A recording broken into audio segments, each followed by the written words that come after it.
Load that up. Make sure I'm broadcasting.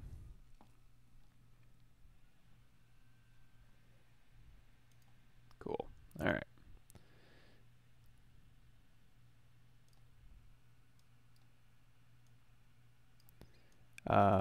So I missed last week because I was at SIGGRAPH, and it feels like I haven't streamed in years. I'm adding a little bit of detail. Let's see, Shift F. A little bit of detail to the head gear up here. It looked a little bit plain with just the head. I'm not enamored with this yet. I'm still just kind of getting this worked in, so I'm kind of playing with a few of these options here. In fact, this thing needs a way for me to, let's go into solo mode here. So if I do Shift D, I've got this geometry here. Boy, this is ugly.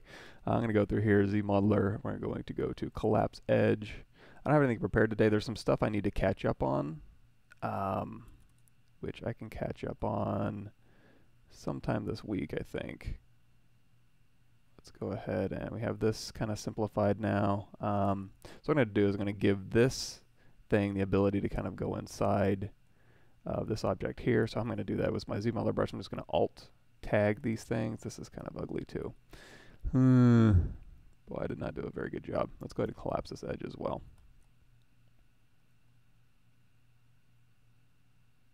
I guess that'll work. All right, so I'm going to alt paint these things here, and then I can hover over this one. Are we working in X symmetry? Yeah. And then I can go to inset. I can do single poly inset region because it'll treat these as a single poly, and I just kind of pull in a region here. Let's go ahead and go out of solo mode. That'll work. And now what I like to do, instead of just going through here and doing a Q mesh polygroup all and just Q meshing this straight back, what I also like to do is do like an inset polygroup all, and then I'll use Q mesh polygroup all and hold down shift and just kind of push that back. That gives me a little bit of an indentation here. It just makes things read just a little bit better. There we go. So that can kind of just fit back into that slot here, and then I can rebuild this if I need to. Hey everybody, thanks for showing up. I have absolutely nothing planned today, so it's going to be a free-for-all. You guys shout out what you want me to do, and if it's something I can do, then I will give it a shot. No promises, but I am just kind of out of it. I'm still playing catch-up a little bit here. Well, I'm thinking, though, let's go ahead and... Okay, so this one here, I'm going to go ahead and do a crease polygroup. It's under your polygroup menu here. And of course, when I hit D on this one, it's going to turn on my dynamic. And now I'm going to have to crease some of these things manually here. So I can just hover over this. We're going to go to crease edge. And we'll just crease around this edge here. Yoink. There we go. And then I kind of tighten up these corners just a bit. You're going to notice I do have some crease settings built into this to make that crease behave a little bit nicer. That's basically, I have a smooth subdiv of 4 and a crease level of 3, and that kind of builds in just a nice little bevel around all of these things, even though it's just a preview. This is just my garbage low-res mesh here. Now, I am going to clean this up, possibly. No promises. I might just leave it as is and just go in and just detail it up. But that's the basic shape for now. And then if I wanted to rebuild this thing, what I could do, I mean, first of all, I could just take this and I could go ahead and just clean it up a little bit. So I can go with my H-polish brush here, and we can just like H-polish this thing a little bit, kind of make sure it's what we want, because this is just like a DynaMesh shape. Preferences, edit, turn off align cursor surface. So we'll H-polish this up a little bit, and we'll kind of get that shape going. And I tend to want to do just the basic forms first if I'm going to rebuild something, and then detailing I'll take care of later. But that's the basic shape that I want. Sure. Then I can go over here, or you know what? Let's try this. Let's make these a little bit more hard surface, or pull these things out the corner. So I'm going to go into Move Acu here, which, in case you don't know, if you turn on underneath curve, if you do Move Brush with the W V area. If you turn on this Acu curve, you can kind of pull out the corners here, and that'll allow you just to kind of box some shapes out a little bit. And then you can go back in here with your clay brush, kind of build those up, and then your H-polish brush, and you can just kind of box those little corners out. So if you wanted to do more of a kind of a boxy shape, you could do that. you know what, I like that corner, I don't like this corner. So what I'm going to do is go back in with my trim brush, trim dynamic, and just soften that, and then we'll just edge polish this back. Okay, so that's the basic shape I want. Got the basic shape here, so I'm going to go ahead and do an insert. ZSphere, now I could ZRemesh this, but I want a little bit more control, so I'm just going to take a ZSphere really quickly. So way down here, I'm going to hit X to go across X symmetry, E to scale this thing down, W to move it up, hit F to frame, and let's go ahead and scale this down a little bit more. Usually what I like to do is hide this inside of a mesh, but since there's no way to do that across symmetry here, I'm just going to go ahead and leave that at just kind of hanging out there. But as long as it's out of the way, I won't snap to it. So with just these two showing, I'm going to go to Matte Cap Pearl, drop that gray down, go in here to my density 1, edit topology, and I'm going to drop my DynaMesh down to 0 so I get actual geometry. I'll explain that more in just a second. So now that I'm in edit topology mode, I can just go through here and just rebuild these surfaces here. Now I do want, you know, a sharp one here, and then I do want to curve this one. So I'm going to put in a few more points here. And then this one can probably stay sharp, and we'll just go ahead and do that. Now I could just go do a thin skin thickness and extrude that back, but since I have a specific shape over here, I'm going to go ahead and just go ahead and build this out really quickly. So that goes here, and I can hit W and then Q to go back to move, and then we'll just go ahead and dial these in. So we'll go ahead and put this here, and let's go back and forth and just kind of start building up our surface here. And through here, I can go ahead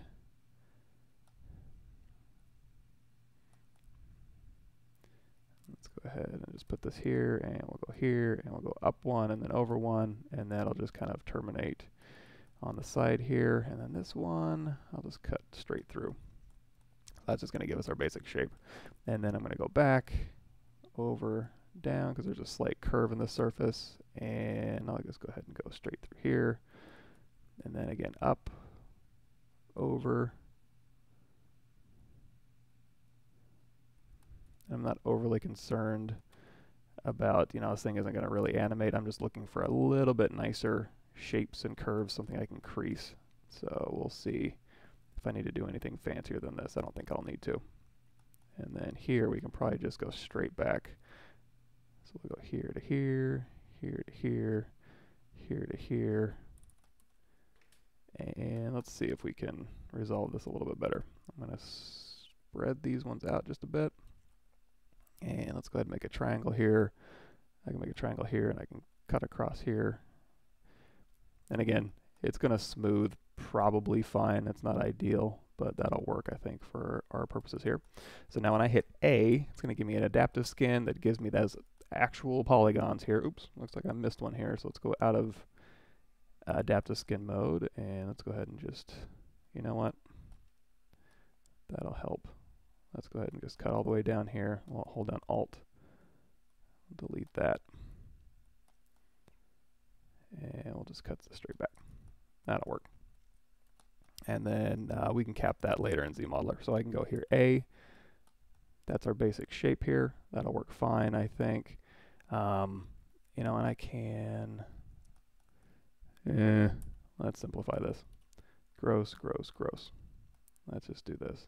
Here, here, here, and here. All right. So now when I hit A, it's actually going to this adaptive skin over here. Scheme on my preview, we dropped it down to a density of 1. If it was up at a density of 2, we'd get a smooth version of it.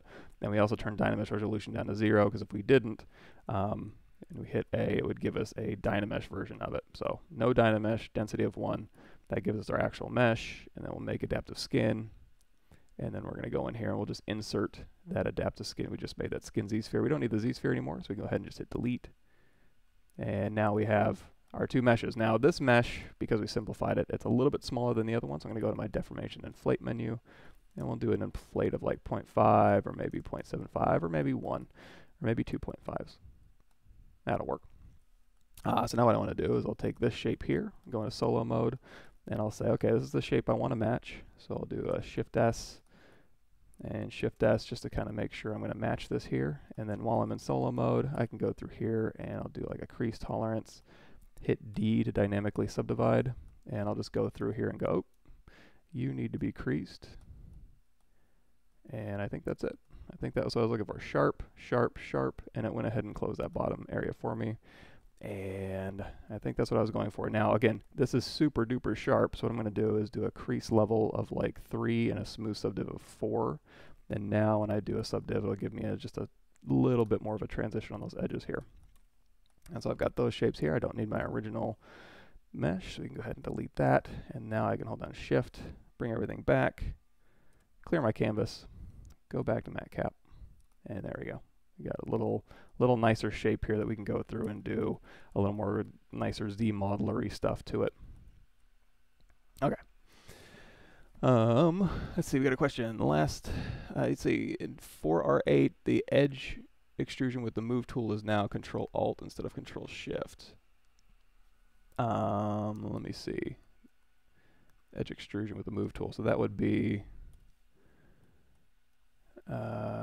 cylinder 3D, make a polymesh 3D, hold down Control, invert that. If we Alt tap this one here, that'll find the surface normal, and we hold down Control. That brings in more edge loops. Is that what you're talking about? Edge extrusion with the move tool is now Control-Alt instead of Control-Shift. It should just be, well, let's see, Control-Alt will do it and add a new polygroup, it looks like. Just Control, let me see. Just Control should add edge loops here. Let's say Control-W. Let's do this. Okay, that's weird. So Control will just add edge loops. Control-Alt will add an edge loop with a new polygroup, or actually, oh, you know what it is?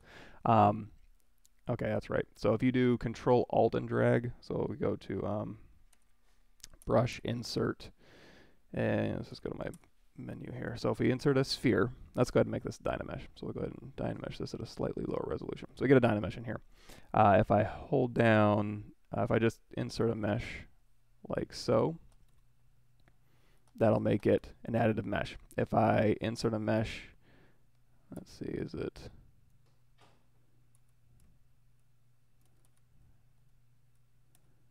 W? Oh, right. Okay, so I got an insert a mesh here, and if I want to make it so that it just comes out just like my regular one, we can go ahead and just drag that out. Now, if I drag out a copy, I think it just pushes in.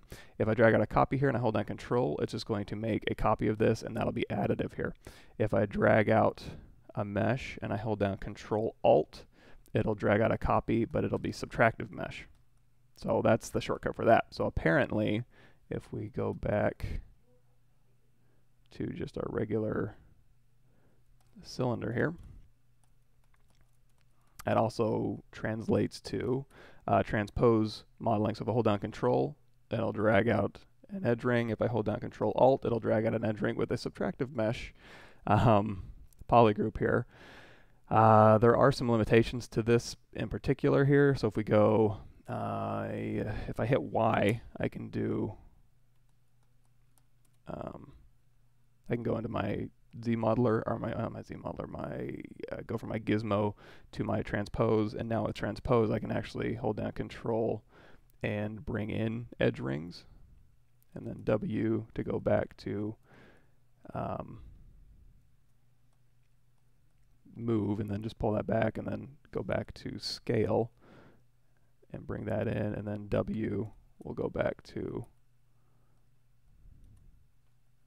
I'm used to doing Control-Shift, and that doesn't work anymore, so W, and then Control to bring out more edge rings like so.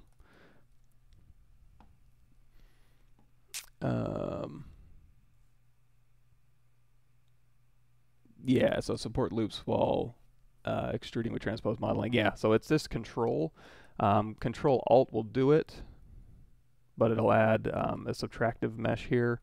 But really just Control with the gizmo will add edge loops while you're transpose modeling.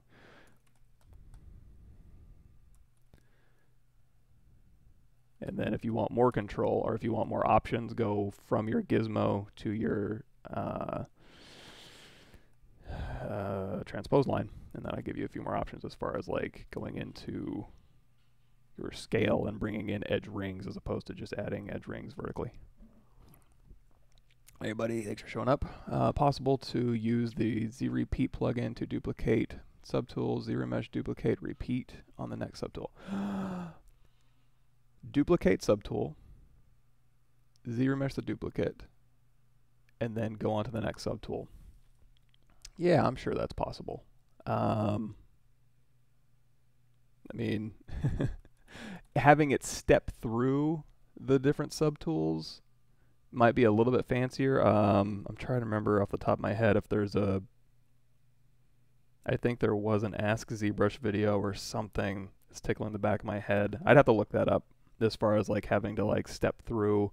You might have to go in and edit your Z script. I don't know if you can do it just natively. I'm going to give it a shot here. So Z repeat it. Yeah, I do have it. Okay. So we want to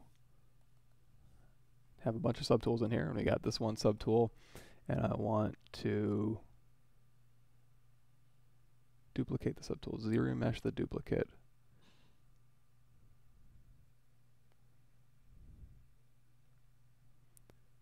Repeat on the next tool. Okay, so you want to maintain your original and then duplicate it out, ZRemesh it, so that you can like project all or do something like that differently.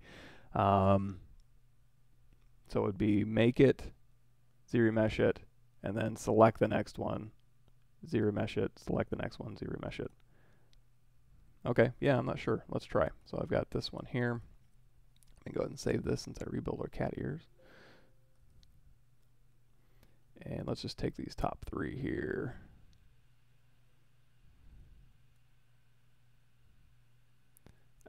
Is there a delete? Okay, let's just do this. I'm going to merge these down temporarily. And then we'll do delete other.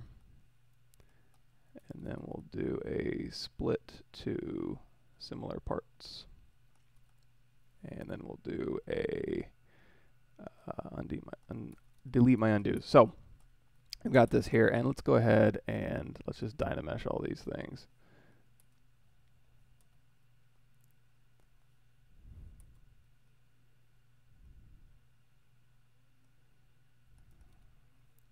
Okay, so we want to tell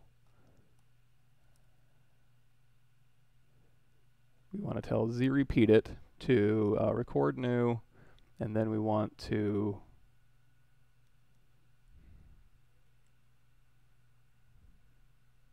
well, yeah, I have a feeling the step through selected visible all. Let me see if I can. I'm going to copy that tool out.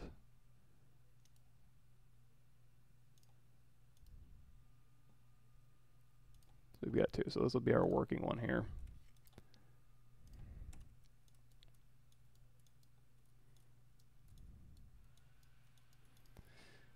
So record new. We want to duplicate this subtool. And now I want to go down here to our geometry, ZRemesher. I guess we can just keep whatever settings we want. I'll drop the adaptive size down a bit. This is pretty dense. We'll keep 5. I'll drop this down to like 3.5. You can choose if you want to keep groups or not. In this case, I probably don't. And let's go ahead and hit ZRemesh. So we've duplicated, we've ZRemeshed.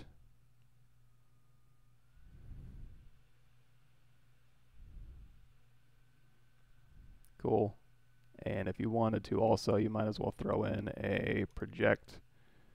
Well, you don't want to project all if nothing, unless you turn off, make sure you have visibility turned off for all your subtools, so I'll leave that up to you. And then we'll end record. So then we've got this. Let's go ahead and just delete all these ones. We'll go into our working file here. So here is this, and we've got the top one selected. Let's go ahead and turn off dynamic for these. I forgot that was turned on. I was like, why is it chugging? And that would be why. So I've got this one here. Now you can do it to visible. So we'll just go ahead and do the ZRemesh to visible, and let's see what it does.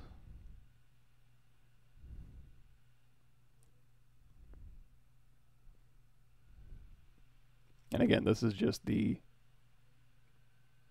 easiest possible version for this one. So it looks like it did this one, and then it ZRemeshed that one, and then it ZRemeshed that one again, and then it ZRemeshed that one again, and then it didn't touch these ones. So I'm going to guess that you're going to have to get a little bit fancier. You're going to have to tell this script a little bit something. So we're going to go into edit script here. And I wish I remembered. I don't do a whole ton of scripting, but there's a way to tell this script to do your action and then select the next one. I'm just not sure what that is off the top of my head. Somebody wants to weigh in. That would be the way you'd have to do that. Yeah, exactly. It'll just do it in a loop. There's something you need to type in there under the edit script that tells it to go to your next one, and I don't remember what that is off the top of my head. But yeah, it looks like it reads the numbers of subtools, and then when it duplicates it off, that tells it. Oh, you know what you could do? You could probably record it and then tell it to shoot.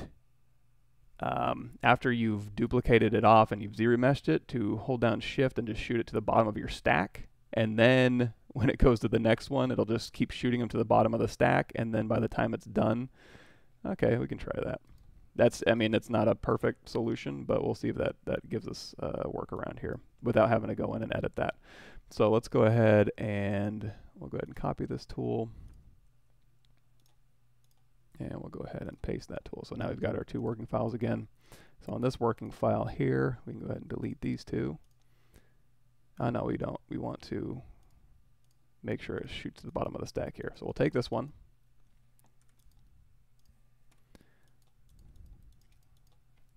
And so, okay, we'll just do this again. So we'll record new. And for this one, we want to tell it to first duplicate, and then because it's going to read the number, you're going to duplicate it off, and at this point you shoot it to the bottom of the stack. Sure, we'll go ahead and shoot it to the bottom of our stack, and now we'll ZRemesh. Target polygon count 3.5, depth of size down, ZRemesh, and this assumes that you want to keep the same ZRemesh settings for every subtool, which might not be the case.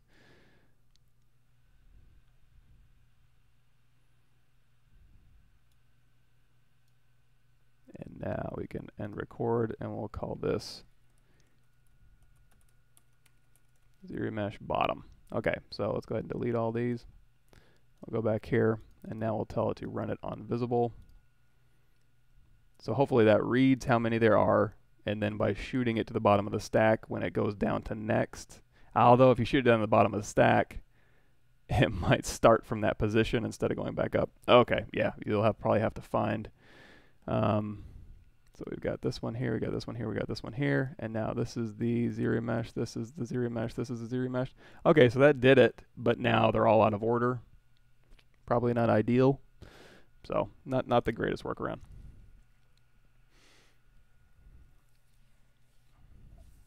Method to produce sub-D-like smooth edges for high poly models, bake ready.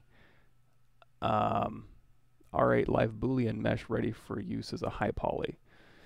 Yeah, there's a number of ways to do that. I mean, your live Boolean mesh should be ready to bake as is, as long as you make the union mesh. There's some cleanup stuff you can do. If you go to, where are we at? On Michael Pavlovich, Google Pavlovich YouTube, and you go here to ZBrush 4R8. There's a live Boolean modifying sharp Boolean intersections you might like. That kind of goes over some of these things. Live Boolean, a bunch of live Boolean stuff here. It's basically everything that's new in R8 I went over. It's 61 videos, about 4 hours, I think. So you can check that out. But as far as like making it high-res ready, it should be ready out of the box, as long as, again, you just make a cube 3D, make polymesh 3D. Go ahead and drop a ZSphere in here, and we'll hit Y to go back to our gizmo. And we'll go ahead and split mask points, or split unmasked points. Start group, you don't have to do a start group with just 2, but you can if you'd like. Go into your live Boolean render and go out of solo mode. So here's our Boolean mesh. Let's put this a little bit more square there. So now if you wanted to use this as a high-res to bake, you just go down here to subtool. or Boolean. If you use dynamic subdiv, which we can, let's go ahead and hit D on this one. Just go ahead and dynamic sub this one. And then on this one too, let's go ahead and we'll do a dynamic subdiv. But on this one, we'll go ahead and use QGrid. So bevel those edges. So this will be our subdivision mesh here. Let's say we like this. So we'll go back to our dynamic subdiv, make Boolean mesh, and now this one here is our union mesh, and it should be ready for baking as is. If you want to do a little bit of cleanup, the easiest cleanup you can do is just go in here and just DynaMesh this at a higher resolution. And now let's just do, you can do a polish by features, but really I want to polish everything. So I just get Control W, make it all in polygroup, and now I can do polish by features and kind of just add a little bit of softness to those edges. And there you go. You got a mesh that would work. I mean, there's a lot of different ways to do this. You can also go into clay polish and play with those settings a little bit if you want. And this is the DynaMesh route.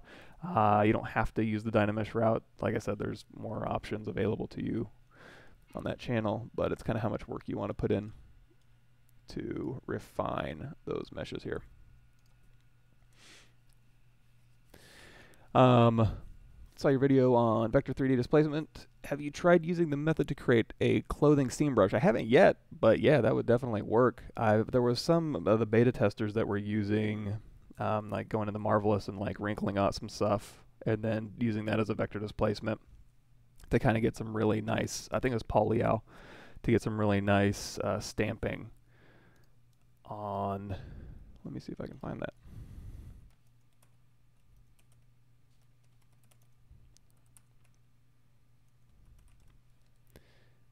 It would have been Beta Testers Gallery. Of course, there's a lot of pages to go through. Quickly. It might be buried in here. If you go to the ZBrush 4R8 Beta Testers Gallery, there's some really cool stuff in here. And one of them is doing pretty much what you're suggesting, which is taking cloth, simulated cloth, and turning that into a vector displacement. I don't really remember what page it's on though, but I think it was Paul Liao. I could be crazy though. It's been a while. My brain's not quite back this week. Go. Also, I'm going to have the process, well, we'll talk about that later. When it happens. There's some stuff coming up that I'm going to do a live walkthrough. It might be fun for some people. Okay, this one's interesting too. You can also go in here and use, instead of using photogrammetry for this type of thing, you can also create wrinkles and use the bend modifiers or the deformers in ZBrush to kind of create kind of an interesting way to just deform just from photographs. A little bit of displacement here on your mesh, and that's in lieu of the photogrammetry route or the Marvelous Designer route or the sculpting route. If sculpting cloth is your thing, it's certainly not my thing. And again, I could be crazy. This might have been a fever dream, but I'm pretty sure it's not. And I want to find it really quickly. Sorry, this is not good television. And we could probably cheese stuff. Oh boy, yeah. There's a lot, and obviously there's a lot. Oh, there it is. Okay, so let's see. Was I right? So ZBrush 4R8 experiments here, and this one was with vector space. I wanted to use other sources to create deformations. I was able to take a blend shape out of Marvelous Designer cloth and import it back into ZBrush to use as a brush. So basically, if you take, that's interesting. So you can take, kind of like when I did the wing membrane. If you, okay, so we'll go back to the Pavlovich workshop here. Actually, here's that playlist. I can just copy it to you guys. That's a ZBrush 4R8 playlist. If you go back through here to, that's my workshop for this stream here. I went through and I did, I don't remember which number it was, but there I did a wing membrane where I do I do blend shapes, and I take Marvelous Designer and I do a cloth across stretched bones, and then as I collapse those bones in Marvelous, it kind of animates a membrane between two bones, and then I bring that into ZBrush, ZRemesh it, or no, I guess I don't ZRemesh it, but you can just take that into ZBrush and then use your layers to kind of blend between those wrinkles, and then you can kind of dial in exactly how you want those two membranes to kind of meet up on your creature. So the same thing here kind of is you can take that vector displacement plane into Marvelous, wrinkle it up a little bit, and then export that back out and just use that plane as vector displacement. Correct physical volume. With this technique, you can also bring in deformation who need a part as the original grid. You can pipe in your other workflows into ZBrush. Yes. Oh yeah, it was Paul Leo. I remember. Cool. So there you go. Absolutely, you can do that.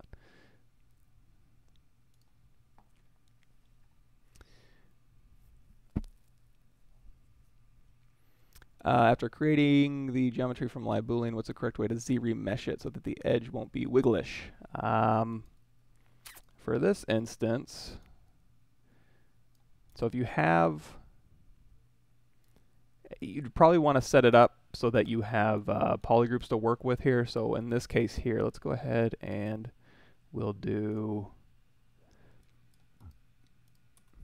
on this one here. So I got polyframe turned on. I'm going to go into solo mode here. And this one we're going to do group by normals, and that's under your polygroup menu. So I have polygroups available to me. And then this one has its own polygroup here.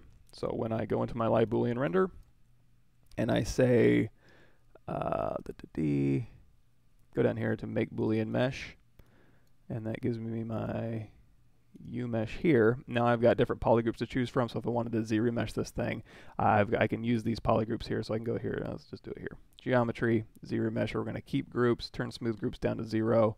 Do your target polygon count. I can just do half and hit ZRemesher. And that'll go through and use your polygroups to keep those things nice and sharp, and then keep these things nice and sharp. So now if you want to hit D for dynamic subdivs, that'll just keep it nice and smooth for you. Or you can even, crease polygroup if you want to. There might be a little bit of cleanup work you need to do, or dialing in a little bit better settings here.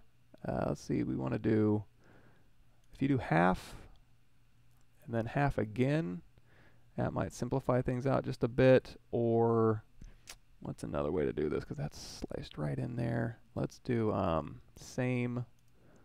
That gives us a few more polygons, but just give us new geometry here. You might have to, again, you might have to play with this a little bit because it's having to resolve an awful lot. You can also play with your adaptive size, which will give you not so many edges packed in the corners here.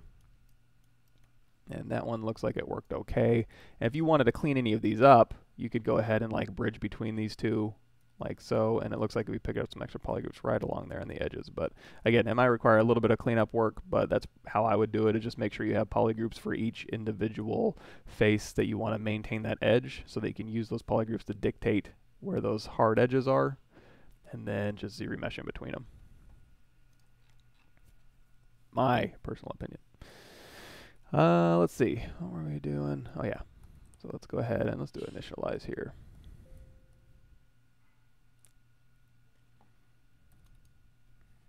And I do have some stuff I want to go over specifically, but I might just do that on my channel. I haven't had a chance to look at the files yet, so I don't know. I don't want to do that live necessarily. So adaptive size and ZRemesh, what that's going to do, for example, if we take a cube, make a polymesh 3D, and we go into polyframe here, let's do matcap, let's do skin shader so you can see a little bit better. So I've got this here, and let's go ahead and duplicate this a couple times. So this one here, I'm going to ZRemesh, target polygon count of 5, and adaptive size down to 0. And actually, if we go into solo here, and go, we'll do Shift S, and that'll save that screenshot, or that little shot of that thing, and I'll undo that. And now I'm going to do an adaptive size of like 71.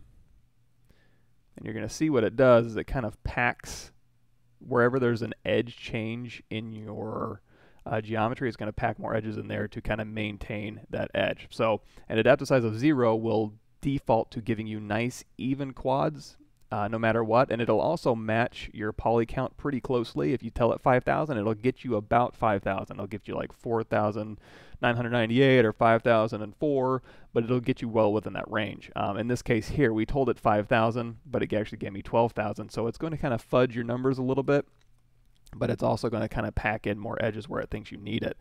So depending on what you're going for, if you're doing like a human face, here, let's go to Tools. I guess we can just go to Project here. Do the anime head. So same thing with this type of head here. If we do a ZRemesh with a target polygon count of 5, adaptive size at 0, and if you have groups, you can use groups as well. So this one will disregard like the ear edge and the nose edge and stuff. It won't disregard it, it'll still read it, but what it's going to default to, or what it's going to want to do more, is give you nice even quads at the expense of maintaining those edges. So this one has nice even quads here. We'll go ahead and do Shift S, and then this one here, we'll change our adaptive size up. And then again, we're doing target polygon count of 5, so this one is probably pretty close. We also have X turned on to do X symmetry, and there's 2 algorithms you can do. You're going to notice the midline down the middle of the face. If you ever ZRemesh and it gives you kind of a wonky midline, just hold down Alt and tap ZRemesh, and that'll get you a new algorithm that'll give you a new midline. So you can kind of go back and forth between those. So this was 10,000 points, but you can kind of see the difference here. So see how these are nice and even, but it kind of chews up your edges a little bit more. This one is also nice and even quads, but when it gets to an edge, it'll kind of pack in a few more polygons here. So, you know, depending on what you're looking for, either of those will work fine. And of course, you can always do this and change the depth size down to 0. We'll do Shift S, and we can go back and forth. Let's turn off the floor here, and we can just do ZRemesh half, and you can just keep ZRemeshing half, half, half until you get down to the lowest point you want, and then you can use your projectile to kind of project the details back. That's what I usually do when I do cloth and stuff. Cool. And let's go ahead and turn off our live boolean. I always forget to edit that back out. And as far as like getting your details back, you'd want to duplicate it off because ZRemesh just blows away what you're working on. So if we go here to adaptive size of 0, target polygon count, let's do adaptive size up a little bit. Target polygon count of 4. And we'll ZRemesh that.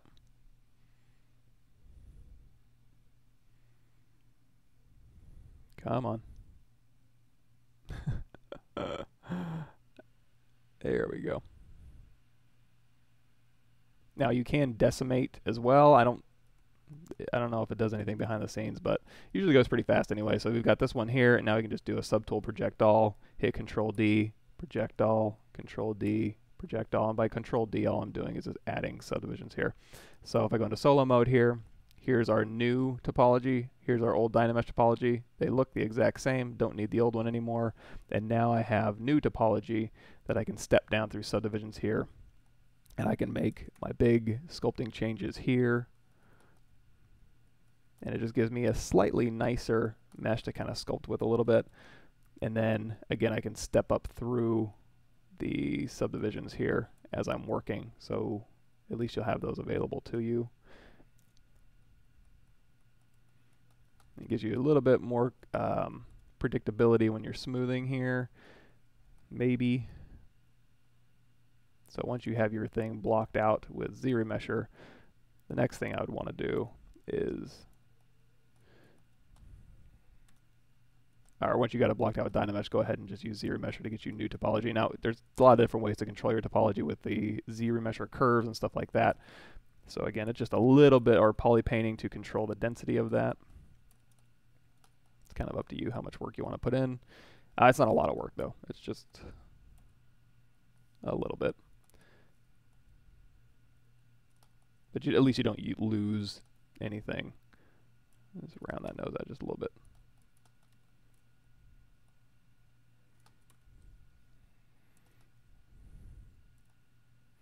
Speaking of, let me think. Is there anything you guys want me to make? Like an object or a type of thing? I can go through my streaming topics, but nothing really jumped out to me as far as like something kind of bite-sized to make, or something we can start, I suppose. I've started a lot of different things, but like I said, I don't really have anything in particular we want to work on here. Let's see, let's control clear that one. We'll do another preferences initialize here. Okay, hard surface panels. If you go back through this ZBrush Live workshop, we went over a lot of different ways to go wall panels, halo style, hard surface armor panels, halo style as well, and it's under number 5 here. Let me see if I can find it. It was not number 5, number 4. Yeah. So here, we basically went over, yeah, so we did kind of a wall panel like this. There's a lot of different methods for, you can just paint the detail on, you can extrude through it, you can you can go through here and ZSphere rebuild it. You can also go through here and just slice and ZRemesh. And then the hard panel stuff, as far as like armor and stuff, there's a couple different ways to do that, but we go over a bunch of that stuff as well. So that was number 4 in my Pixologic workshop there.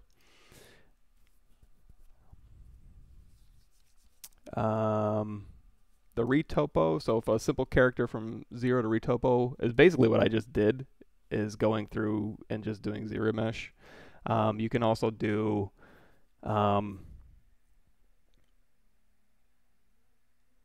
just manual ZRemesh or ZRemesh with poly painting and stuff, and that'll kind of simplify your model down. That's ready for rigging. If you wanted to, let's see. Let me see if we can go into, let's go into the dog. And the dog's already kind of done, but if you want to make this animation ready, it would just be a matter of just going through here and being like, okay, go into solo mode, turn off our floor on our perspective here. So if I want to go into ZRemesher and have a little bit more control, I can go into geometry, ZRemesher, and then we could tell it use poly paint, and now I want a color density of like 1.5. That'll give me a kind of a light pink color, and then I can use RGB to kind of paint in where I want more resolution for my animation. So probably on the face and the rest of it. If you don't want less resolution, go to like 0.5. That'll give you a bluer color, and you can just paint in blue. But this is usually where I paint in my density here, and then when we go to ZRemesh, we have use poly paint. We'll drop the adaptive size down, target polygon count of 2, I suppose, and then we can just ZRemesh this thing, and this thing will be ready for animation. You can just export this out, bake it, get all your details back, and then it'll be ready for animation. Now, if you wanted to clean this up a little bit, what you could also do is you can append a ZSphere here, go X to go across X symmetry, and we'll go ahead and shrink this thing down. Kind of hide this again, just hide this away.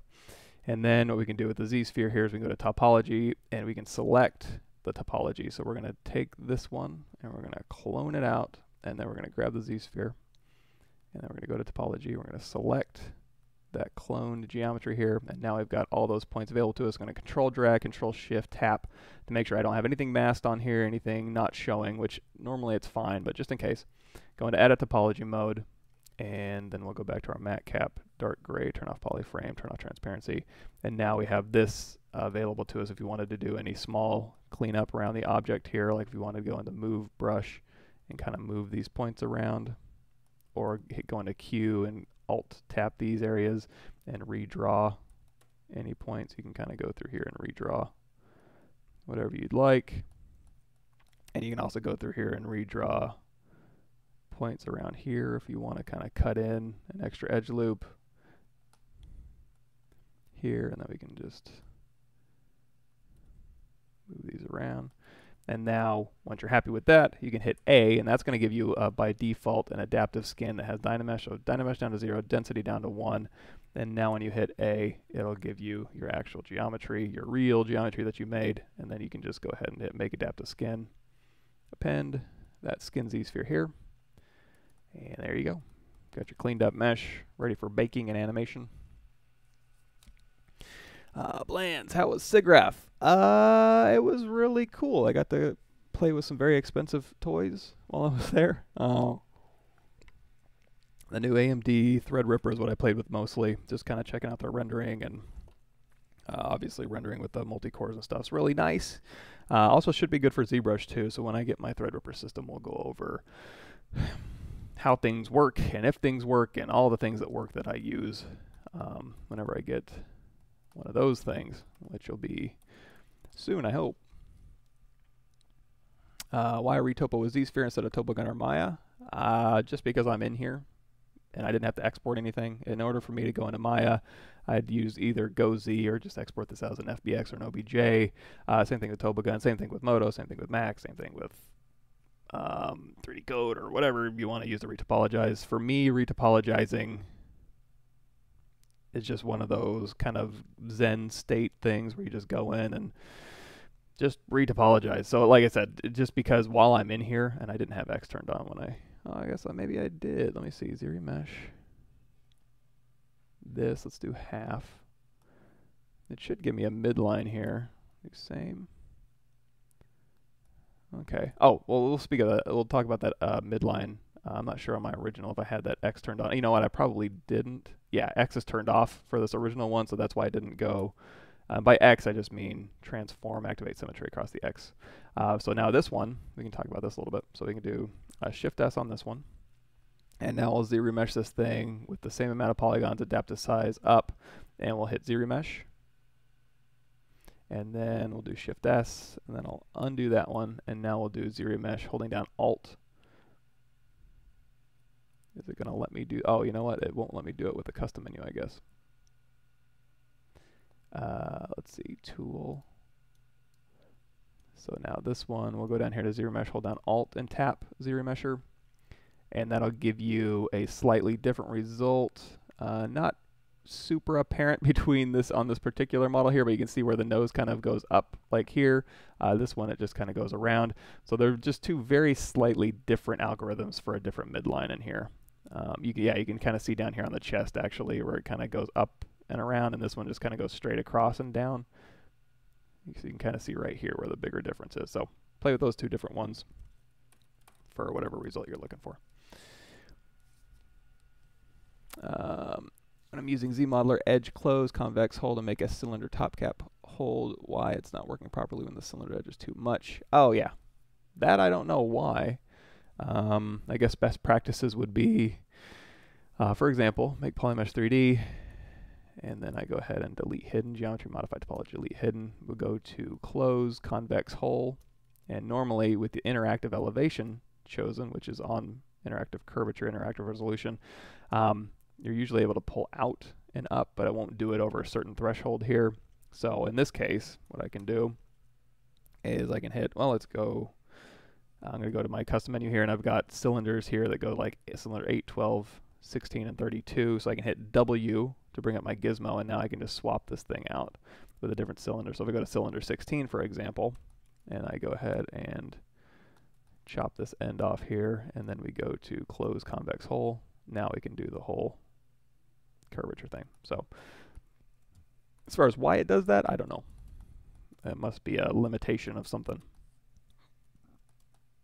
There we go. And now we can just do a crease PG and then D, and then we'll drop our crease level down to 3, so smooth sub does it to 4. And you know what? Let's go ahead and drop in an insert single edge loop here. Kind of tighten some of these edges up there. We got a cool little shape. Go back over to our mat cap here. There we go. Proper loops around the eyes for animation. Feature quality. If you want the most control, just manually go in and ZSphere Topologize, or whatever you want to use to topologize, but I would just use ZSpheres. If we go into our project here, say this is the mesh you're working with, and it's basically just a DynaMesh here. Let's go ahead and kill those eyes here.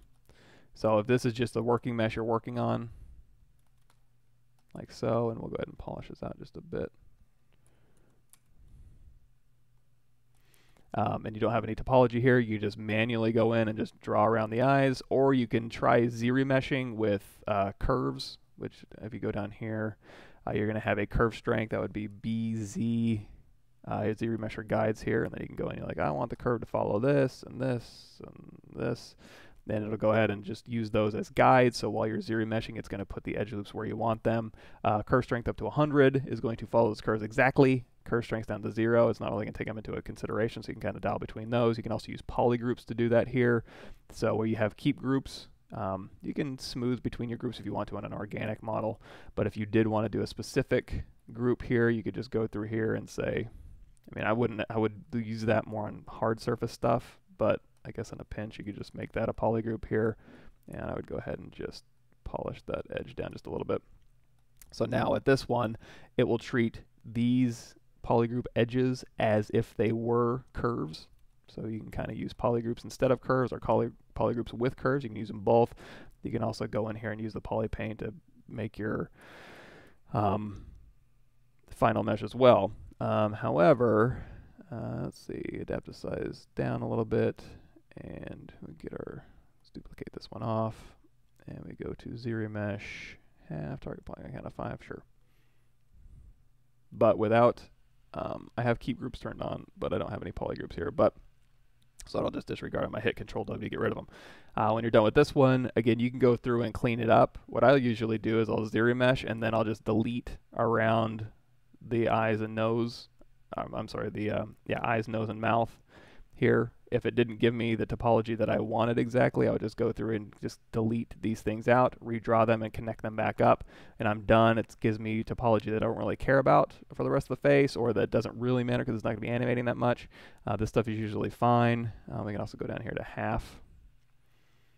There you go. So you can kind of just dial in the ZRemesh that you're looking for, clean it up a little bit, and call it a day. Or you can just manually go in and draw it if you're into that. You can also do, if we do RGB, if you wanted to kind of give yourself, let's go ahead and add in a little alpha in here. Yeah, so current RGB updates, yep. If you wanted to, you can also just go in here and you can draw on where you want, your specific stuff to be. You can also go through here and make polygroups if you're doing more stylized stuff. In fact, let me find this real quick. Go to ZBrushForIllustrators.com. Steve James goes through a couple different ways where you just do the polygrouping with ZRemesher. So you just polygroup where you want your edge flow to be, and then you just ZRemesh with keep groups turned on, and then you get a nice animatable mesh that you can go through and modify and sculpt. And it has your loops kind of around where you want them to go. So that's another option for you. And you can just, you can use your polypaint as guides when you go on here to ZRemesh. If you want to kind of knock these back a little bit, or you can choose a different color. You can be like, I want blue lines to represent something, and I want red lines to represent something else, and I want purple lines to represent something else. You can just go through here. Let's go ahead and let's turn on a little bit of lazy radius so we get rid of some of that. There we go. A little smooth your stroke out a little bit. Up to you. Now this stuff you don't really need to do unless you need a visual representation to kind of ensure that you're getting it where you want it to go. I don't really do this, but in case somebody out there needs it, by all means, go for it. And usually it's a matter of getting these animatable parts in first around your orifices, and then connecting those up in a way where you'll get predictable deformations through this area. And then back here, nobody cares. Unless you're going to be deforming the top of your head, this can just be whatever. Doesn't matter.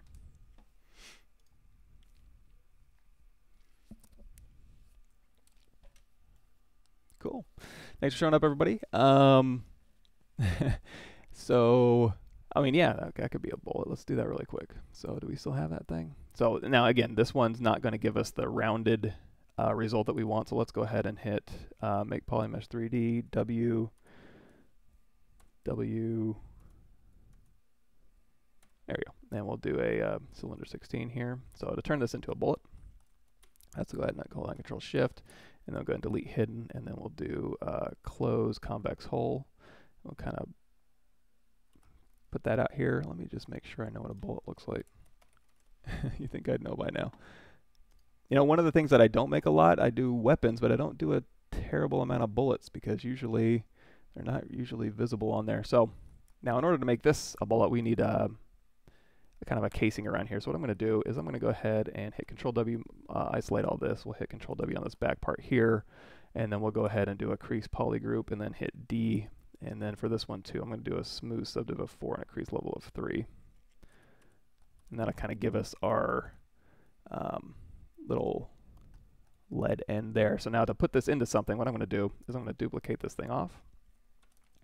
And I'm going to use this as my casing. So I'm going to go ahead and hold down Alt and get rid of those ones. We'll delete hidden, and now I'm going to close this end here. Now this end I'm not going to like drag out or anything. I'm just going to keep that flat. So I'm going to just make that flat here. I can just isolate that, Control W to make that all one polygroup here. We can also do another crease PG to crease those up. And now, I mean, it is, if I hit D, it's going to match that pretty closely. If I want that to come out a little bit more, or I want to tighten these edges up a little bit more, what I can do is go to Insert Single Edge Loop. If we have deactivated, you're going to see as I bring this edge in, it's going to kind of sharpen that up. So you can kind of go through here and just kind of dial in how resolved you want those edges, how sharp you want those edges here. And then you can also go through here with your ZModeler brush, so Q Mesh Polygroup All. And since we have polygroup here, and then a polygroup here, if you just start Z-meshing this up and you hold down Shift, it'll just pull along that surface normal, so we can kind of thicken that up just a little bit. And then as this goes back, let's just Control Alt and then W, and we'll just pull this back a bit, and then we can just dial in any sort of changes we want here. So for this one, we can go in here to Bevel, Edge Loop Complete, and we'll kind of put in a little divot here, and then we'll do Q Mesh Polygroup All, and we'll pull this back. And that should be about right. This one looks a little softer, so I'm going to go ahead and bevel. I can either bevel this edge loop, or I can also do slide edge loop complete. We can kind of pull this up just a little bit, and then we can bevel edge loop complete. So we're going to soften this transition just a little bit. If you want to control this a little bit more, you can also go to Insert Multiple Edge Loops with Interactive Elevation, and then you can just kind of pull. You know, this is the elevation, and then this is the resolution. So if you want to just kind of just go in there and put in an edge loop and then also pull it up a little bit, you can do that. You can also, just in case you don't know, insert single edge loop. If you put in a Z intensity, it'll bubble out a little bit. See how it kind of bumps out? That's your Z intensity controlling that. Usually I don't need that. So now that I have that built in, these ones I want to have the same polygroup here. Or, you know, I can just crease these manually. So I'm going to go through here. I'm going to hit D, and I'm going to go ahead and crease these ones up. So this is a nice smooth transition that I wanted for this one here.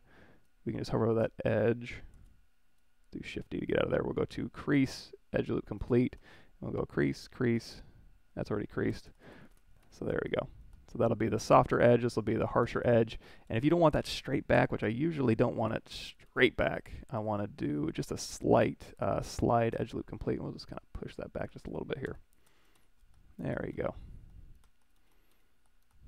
And now we've got a little bullet there. And then on the back here, I would assume you're going to need, we can do Inset Polygroup All Region, and you can just inset this, or you can also just go through here and you can do Insert Single Edge Loop, and you can add an insert edge loop like this, and then you can hold down Alt and paint these. And then again, I don't generally, I Q Mesh Polygroup All. I can also just pull this in if I want to. Oh, looks like I Alt tag those accidentally. So you can push these in if you want to. I like to personally go through here and inset just a little bit, and then Q Mesh Polygroup All, and then hold down Shift and bring this back, and then I can go through here and I can do a quick crease here and here, and that'll give me that kind of look. Now if you wanted to put an extra bit of material in here, you can go Q Mesh Polygroup All, or in this case let's do Polygroup Island to play it safe in case there's other polygroups that match it. And then it can pull this out. I can hold down Control and just pop out a piece, and I can pull this out, and then I can just push that, whoops, Control, invert, and then we'll just push that right back in there. And now you've got a little separate material you can have in there. So when you go into Keyshot, you can make this a separate polygroup here. So we can isolate, or you can just do split to parts. We'll go split to parts here. And now I've got this piece here, and then that piece was already duplicated out. And this piece here, crease level 3, smooth subdiv of 4. There we go, a little bit nicer. like so. How did you polish the edge of a polygroup? If you're talking about the fall off there, it would just be a matter of, you know, setting your crease levels and then your smooth subdivs to kind of unsubdivide when you're done with that. If you were talking about, like, if you wanted to DynaMesh this thing and then soften it, it would just go into the deformation polish. So down here, and you could do polish by features if you want to, or I would just do a polish or a polish by features with no polygroups. That is technically a feature, and then you can just kind of soften those edges with your DynaMesh. Different polygroups on object with ZModeler. Yes, I do that all the time. So for example, this crappy stuff I did over here, if I wanted to copy this polygroup to this one, it would be a matter of, I mean, you can do it just with polygroup here, and then you can hold down, if you do a different polygroup, you can tap Alt to cycle through the different polygroups, and then you can just add this to that polygroup selection. You can also tap and tap Shift, and then you can just steal that polygroup. Another thing I like to do is you can hold down Alt and start painting, and then when you let go of Alt, it's going to, so if I hold down Alt, start painting, and then tap Alt again, it's just going to give me new polygroups, and now I'm painting with this polygroup here. You can also hold down Alt, start painting, tap Shift, inherit that, and now you're painting with this polygroup. So you can use this to kind of start painting, and then let go, and you can just paint over with that new polygroup here. You can also use group by normals to go ahead and give you really quick polygroups in the right areas, and that's based on your angle threshold, and that's under your polygroup menu here. Just group by normals, and that's just probably the easiest way. And then with this one, you could do crease polygroup under your geometry crease menu, and then you're good to go as far as, you know, getting that kind of worked out. But yeah, for a ZModeler, it's the polygroup over a face, and you can polygroup all polygons, single poly. You can do flat island. So if you hit Control W, make this all one polygroup here. Say I want this to be a polygroup. So polygroup, flat island, and you can just make this a polygroup, make this a polygroup. Now it's giving me the same. So if I tap and tap Alt, it'll cycle through different polygroups here. So now you can go through here and just make these different polygroups as you kind of cycle through. A lot of different ways to do that. Or like I said, you can just start, if you want to paint a specific polygroup here, you can hold down Alt and start painting, and then tap Alt, and that'll go ahead and just start painting with that polygroup. Or if you want to inherit, if you want to paint these ones at the same, for some reason, hold down Alt, Shift, and now when you start Alt painting, it'll paint with these. And now you can control both of these, QMesh, polygroup all, it'll QMesh both of those at the same time, if you wanted to do that for some reason. Hey everybody, thanks for showing up.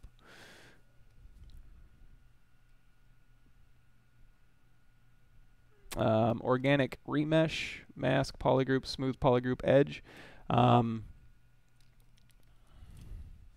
Mask, remesh on this one here. So yeah, basically what you would do is color, fill object, and yeah, so you would mask, and then you hit Control W, and that'll give you a new polygroup here. And then now when you're masking, you're probably going to want to go into brush, auto masking, and turn polygroups up to 100 so you don't accidentally mask into this polygroup here. So now with this one, you can go around here and hit Control W, and then you can go through here. So mask this out. Hit Control W, and then you can go through here and mask this out. Hit Control W, and if you want to just make that a little bit different, there you go. And you can also turn off these lines, and that'll get you a little bit more information here. And then hold down Control and mask this out. Control W, and then use, again, when you go to ZRemesh this thing, and you have keep groups on, you can smooth groups not at all, or you can smooth groups a little bit. We'll do a little bit here. And then we'll just do half. We'll do target polygon count of 5, I guess. And that'll go ahead and treat these as curves that it needs to follow. So in lieu of doing ZRemesh curves, it'll go ahead and do an organic ZRemesh with your polygroups here.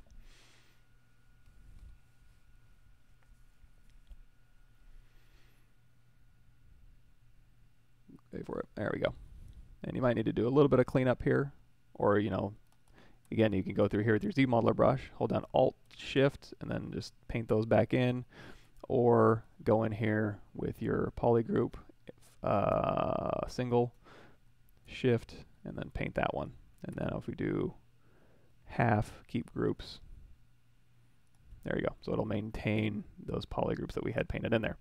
As far as zero meshing or round mesh, keeping all polygroups and silhouettes untouched, that's just a simple matter of make polymesh 3D. We'll do a little bit of the transpose modeling. So instead of this one, we're going to hit Y to go to our transpose.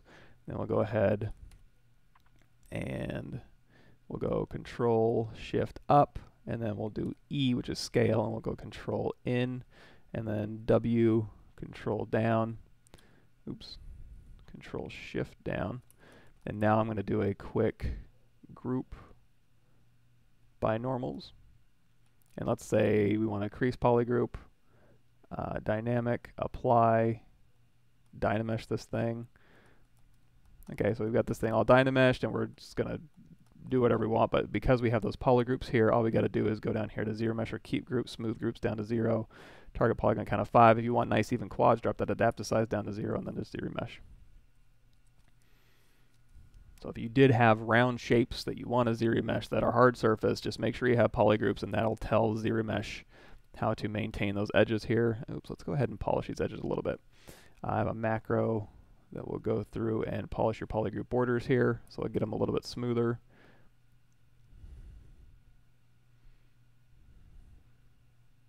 And that way ZRemesh isn't trying to build in a bunch of little alias things, and that'll kind of get you that. Now you can also go down here to geometry, and you probably want to DynaMesh at a higher resolution too as well. But you can also go in here to edge loop, delete loops, and that'll get rid of any extraneous loops like so. And you can also go in here if you want. If you did have a lower resolution mesh, you can just go here and clean that up like so. And if you didn't want like this type of thing in here, you can go ahead and just delete that, and then we can just quickly go in here to like close convex hole and just get rid of these things here.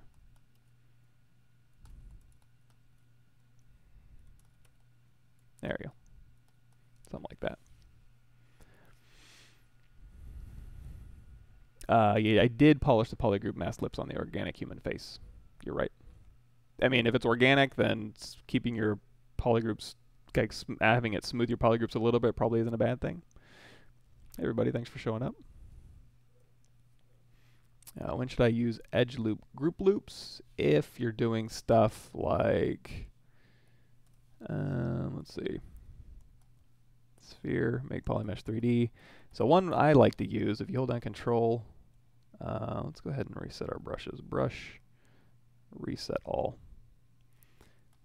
So you have a mask here. One I like to use a lot, not a lot, but occasionally, is under here in edge loop. You can do edge loop mask border, and that'll go ahead and shoot an edge loop around here, so that if you wanted to do, like, say we were just talking about transpose modeling, if you hold down Control and pull in, that'll get you a nice smooth transition around here. If you didn't do that, there we go, and you just wanted to push this back in, you're going to get kind of those choppy edges around here. So again, with this edge loop mask border, it'll go ahead and cut through and allow you to isolate that. It just gives you a nice line to kind of push back through.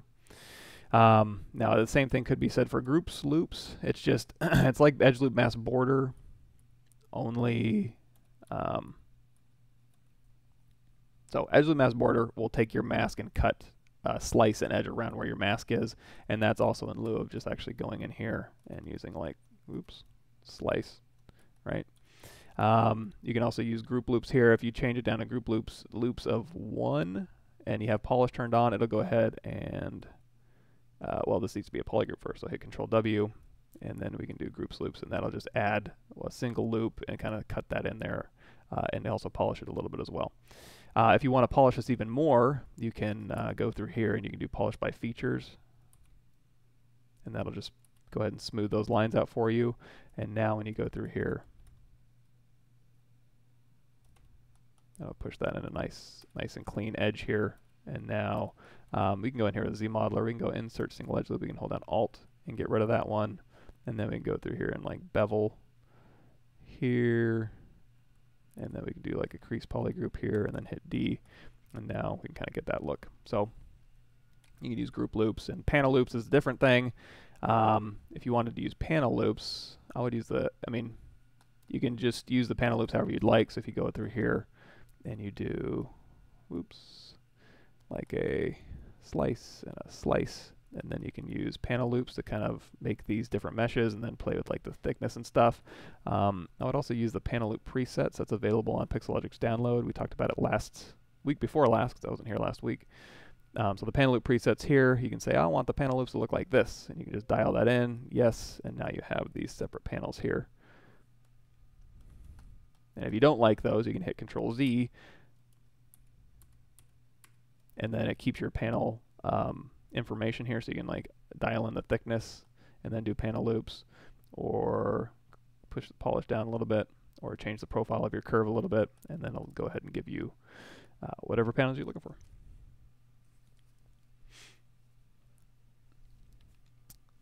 Could you repeat smooth the edge of polygroup? Yeah, you could if you'd like. I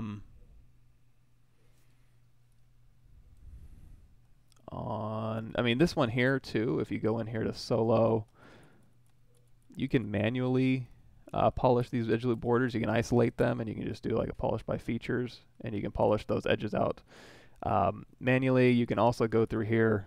You can isolate this one. You can go down here to masking, mask border, Control Tab to invert that, and then it'll keep any details you have in here if you wanted them. And then you could do also another polish by features and just kind of polish those polygroups out. Or you can use the ZRemesh keep groups and then turn on smooth up to 1, and then that'll also smooth your groups out as well. So I'll get rid of those aliased edges there.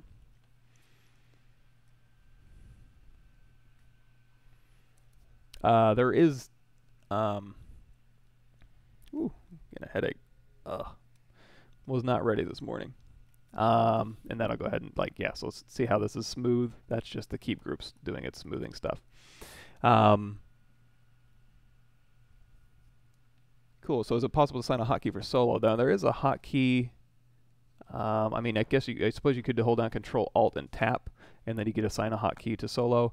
By default, if you go here to Preferences, there's Auto Select Subtool.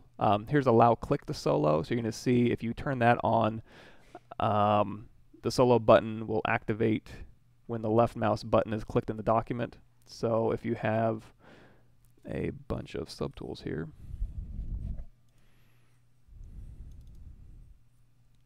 and we have that option on, so we have solo turned off, and then if we're left clicking in the document or just tapping on our document, it doesn't do anything. But if we go here to Preferences and then we do Allow Click to Solo, you can just tap in your document, and that'll go ahead and you Alt tap and then tap, Alt tap and then tap, and that'll go ahead and just automatically solo what you're working on.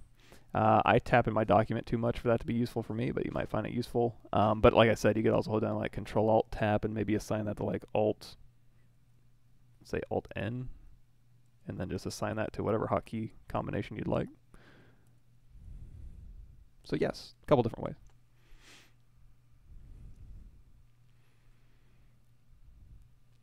Yeah, and if you want to see previous live stream stuff from my channel in particular, but also just go to the Pixelogic one, and so if you click on this link here, or Google Pavlovich ZBrush Workshop, it'll probably take you there.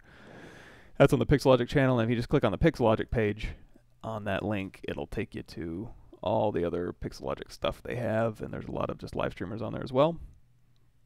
And it looks like a lot of Ask ZBrush stuff I need to catch up on. I like to go watch those when I get to work. So,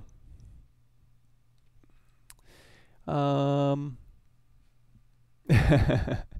do. I will spam your feed with my awesome tutorials. But yeah, if you wanted to go, and all my stuff is here, so I do have my live stream on my channel on there. And if you go to live stream highlights, that's where I go through my live streams and just kind of break it up into little bite-sized pieces for just relevant information, so you can kind of sort through it a little bit easier instead of trying to find what you're looking for in a 2-hour block. But I do have the full episodes on there if you want to watch those too. Question from Orion. How did you learn ZBrush? Did you watch tutorials? No. There were no tutorials back when I was learning ZBrush. there was a couple of videos. What got me into ZBrush was I was learning how to box model ears, and I was like, this is horrible. This is not fun. So I saw a ZBrush video, and it was basically, let's see if I can recreate this. So this was back in 2002, maybe. I was watching this demo, and it wasn't DynaMesh. It was just poly modeling, but it was basically like, and it was with transpose. Old. I mean, it's not like transpose is that old. Let's hit X here. You know, it's been so long since I've used transpose. I'm out of practice. So it's basically like this kind of demo where somebody was going in with the clay brush here and just like sculpting out and smoothing, and then sculpting in and smoothing, and then moving here, and then masking. And they were like doing like these little masking things, and then they were inverting that mask and going in here and just like moving these spines out. And they were basically making like a little like a deep sea creature fish. And this is like ZBrush. I want to say maybe 3.1. It was back when ZBrush was 2.5, and I think ZBrush was just a 2.5D program at that point. And then whenever they made the transition to just being able to sculpt in 3D and then subdivide and sculpt,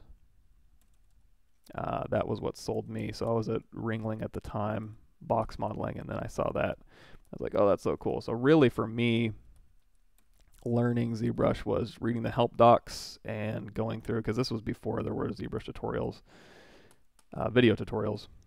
And I mean, this way I learned ZBrush is still the same way.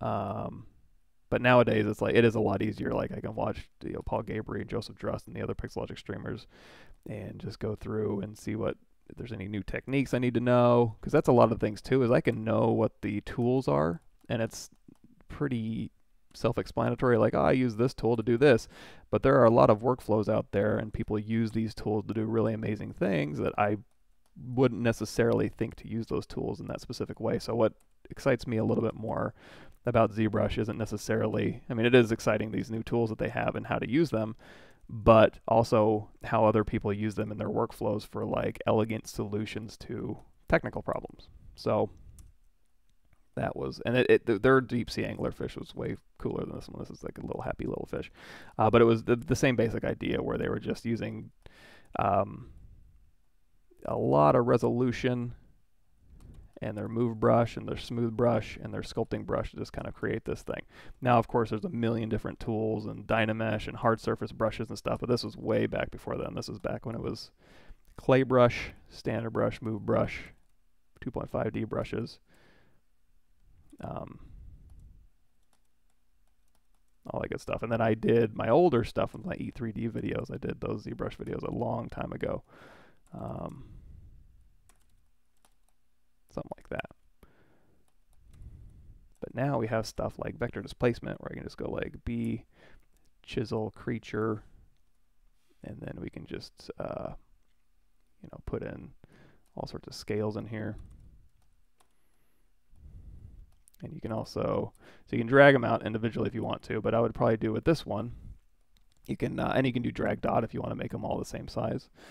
But I would probably go in here to stroke, turn on our lazy mouse, our lazy step, and then change this to like a dot stroke. And now you can just kind of drag out that kind of stuff. Vector displacement wasn't a thing back then. Cool. Thanks for showing up, everybody. So basically and what ended up having me do the tutorials was going through. Well, I was doing it for work, so I was learning ZBrush and using ZBrush, and then at work, I think I was at SOE at Sony, and they were like, it'd be great if you could do some ZBrush tutorials at work. So I was like, oh, I can do that. So I was doing ZBrush tutorials for work, and then it's got to the point where I was like, well, if I'm going to do it for work, I might as well do it externally too. So that's when I just went externally facing and just started doing ZBrush tutorials online. And so really I do ZBrush tutorials for work first, then ZBrush tutorials for online, and then when I started teaching at CG Master Academy, CGMA, and Gemini, you know, I made tutorials for them too. So my CGMA tutorials are a little bit different than my Gemini tutorials, which are a little bit different than my YouTube tutorials. My CGMA tutorials are a little bit more concise, a little bit faster, a little bit more, it's a little more intense because it's fitting into 6 weeks, an awful lot of information. So I really went through and made those things pretty intense here. Let's go ahead and change this thing here. Let's go ahead and hit W, Alt, reset X, Alt E, M, and we'll go ahead and grab a sphere here.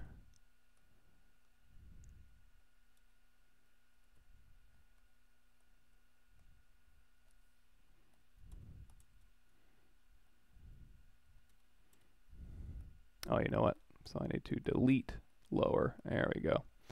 That'll work.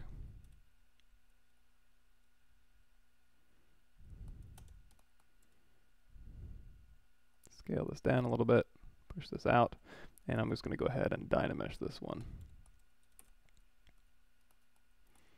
And now let's go ahead and do a clip curve here, and then we'll do a clip circle.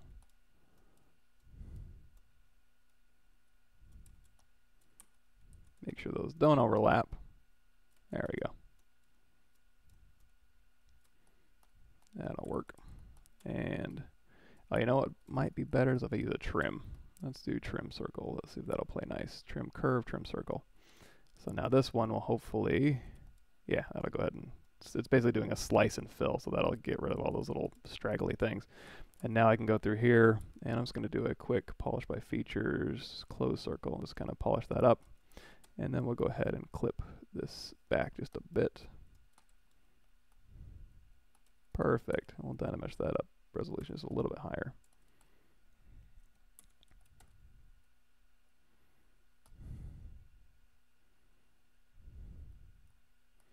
And let's go ahead and H-polish. So if we want to get an edge down here, we can H-polish these up, and then we can H-polish these back. And now we can go through here, and we can kind of pinch this up a little bit here, and kind of shrink those down. And now we're in solo mode here, so now we can go through here, and we can just kind of dig in where we want our teeth to go. And these can all be separate meshes if you want to, but if you're just kind of playing around, it's fine. Let's go ahead and kind of build up these gums a little bit here. And now I can do I'll go ahead and duplicate this, and we'll go ahead and mirror this. This is going to be under your deformations menu, mirror and Y.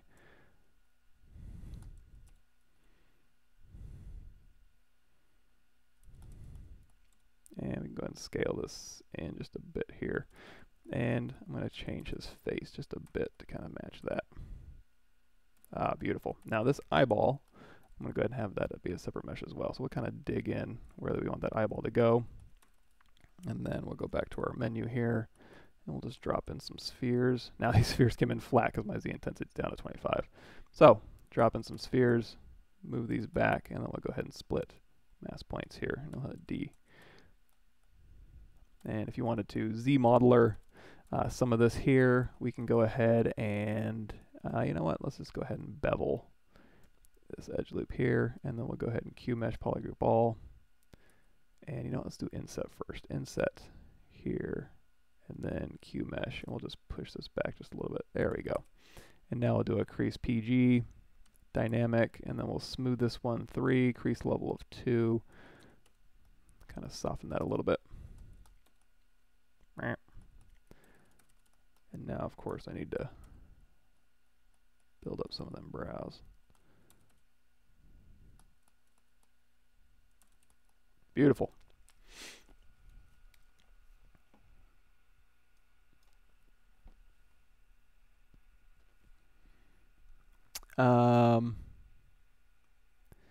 So yeah, so fish today with, yeah, so vector displacement I would definitely use for this fish. Probably I would also just keep this thing DynaMesh. So if I go down here, turn off blur, DynaMesh this mesh here, before I did the vector displacement, I would do, let's go down here to smooth stronger. I would go through and just use DynaMesh and insert mesh brushes just to kind of give me a little bit more control. And then clip brushes too. Those weren't available back then. Just to kind of get my basic shape out. And go through here.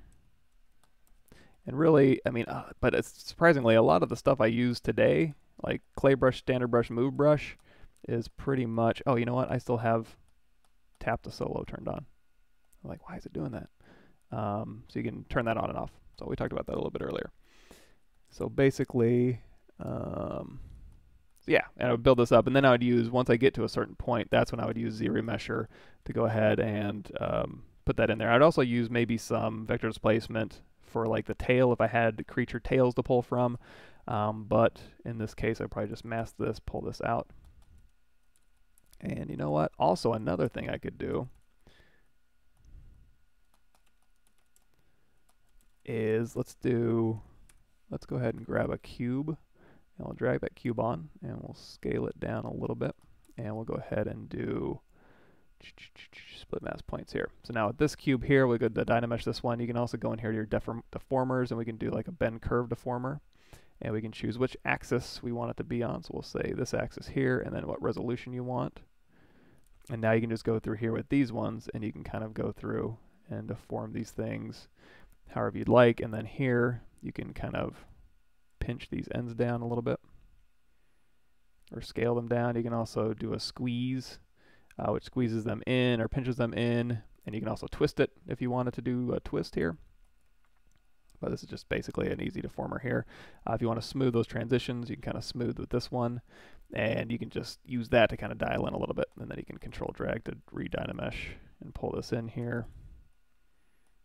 And then once you're ready, you can also go in here if you want to make these a little bit thicker at the front. Just go in here with your inflate brush.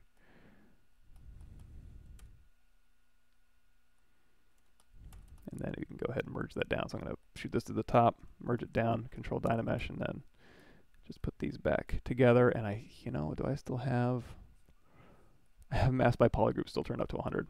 So that's why. Okay. And we'll go ahead and smooth this down. And then we can use our pinch. If we want to like pinch these ends a little bit, we can use our pinch brush. We can pinch these down a little bit too. But I tend to like things a little bit thicker here. I'm going to increase my resolution just a little bit here. Getting a little bit thin. There we go. And you can also use primitives to build these things up too. You can also go to brush curve, BC. You drop in a curved tube here. Let's go ahead and go out of X symmetry here. So if you wanted a little bit more control on your primitive shapes, you know what? Let's go to stroke here. Actually, I think it's a picker thing. Orientation. Let's do continuous orientation on this brush. So that'll go ahead and just keep this thing on the surface a little bit better maybe. And also under the stroke menu, snap turned on. There we go. Continuous orientation and snap, and that'll go ahead and make sure that this thing snaps to the surface. We can go ahead and do a quick split mask points, mirror and weld, and we'll go ahead and hit X on this one back. So now that we have this one here, we can use this as kind of our primitive shape. So we can kind of go through here and kind of play with these primitives a little bit better, just to kind of get a little bit better lips kind of built in. And then you can go in here with your inflate brush. You can smooth to kind of thin it out, and then inflate to kind of thicken it up. Like so. So again, it just gives you a little bit more control as you're doing stylized sculpts. And then when you're done, you can subdivide this up as needed. And then when you're ready, you can go ahead and just merge these things down and then DynaMesh them together. And now you've got that kind of worked out a little bit more. So you can work on these things separately.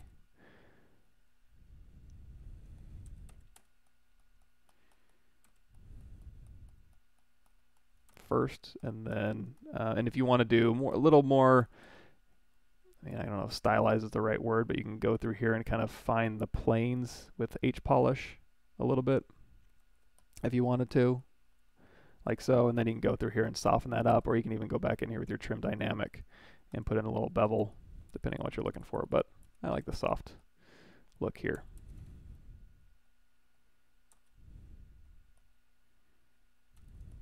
Like so. And let's go ahead and we can rotate these eyes around too. So we can, if we hit W and then hold down Alt and then put that to the center of our local pivot here. So if we have LSEM turned off when we scale these up, it's going to scale out and in towards the world axis. If we turn that on, it's going to scale on just that local axis of that object here.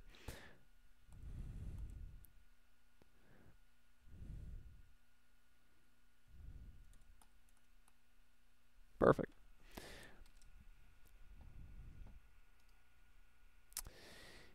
Oh, sorry. I might be missing a lot of stuff. How are we doing on time here? Okay, got about 30 minutes here.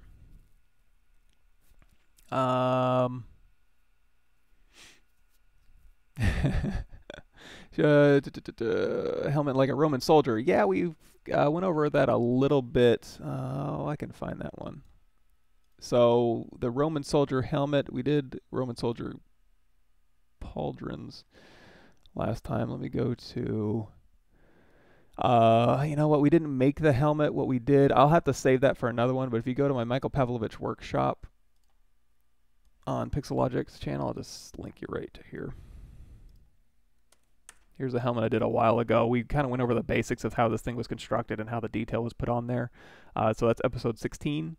Might be of some interest to you. But within making anything in ZBrush, it's basically, I just use DynaMesh and just get my shapes figured out and then rebuild it if I need to, and then go through here. The detail has some technique-y stuff, but like I said, we went over it in video 16 of this workshop here, just making this type of, and I assume this is what you mean by, I mean, this is a fancy soldier helmet, but same basic idea. It would just be probably simpler to make it less fancy.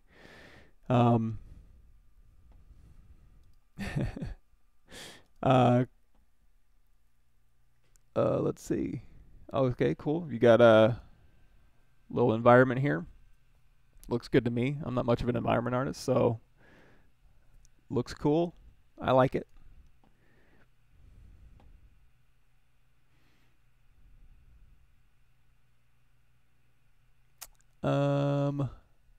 What's the panel loop preset? That is under your, well, it won't be under your ZBrush plugins by default. You'll have to install that. I think in the last week's episode on this channel, we went through that, and also on my channel. But if you go to, that was our reference image for my bullet I was making. We're going to go to, let's go to ZBrush plugins, Pixelogic Download Center, and ZBrush plugins. You scroll all the way down to the bottom, you're going to see employee created plugins. So you're going to want to download these, and then you're going to want to extract those into, let me see. C program files, Pixelogic ZBrush 4R8, Z startup, Zplug 64. Extract that the data and the Z script into this folder here. So for example, the Z repeat it install. I don't actually need that. Let's delete that. So you would have Z repeat it 4R8, and then you would have a Z repeat it 4R8 Z script, and then when you restart ZBrush, that'll show up in your Z plugins. And then for the panel loop presets, that's what that one is. And then it would just be a matter of, let's go ahead and I'm going to duplicate that eyeball off. I'm going to select our original eyeball. I'm going to go all the way back to where we just had a sphere sitting here. And I'm going to divide this up a couple times, and then we will delete lower. And now that we've got a little bit more subdivisions, now we can have just putting in panel loops basically, and then when you go to the panel loops presets, we can have this. Let's have it bump out a little bit. And now you've got automatic panel loops kind of built in there. So that was a panel loop presets plugin. You can also save your own presets in here. But yeah, that's a good one.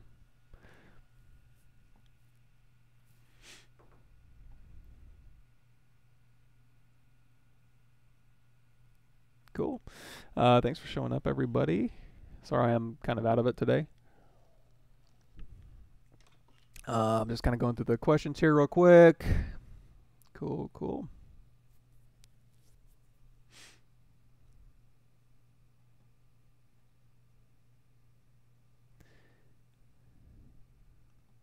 Alrighty. And so I do have this macro right here. I think I got this from Pixelogic way back when. So it's polished by polygroup border. Basically what it does is go through, takes all your polygroups, and this is probably a bad example. Let's undo through this. So if we DynaMesh this thing, and then, so see how these borders are jaggy through here.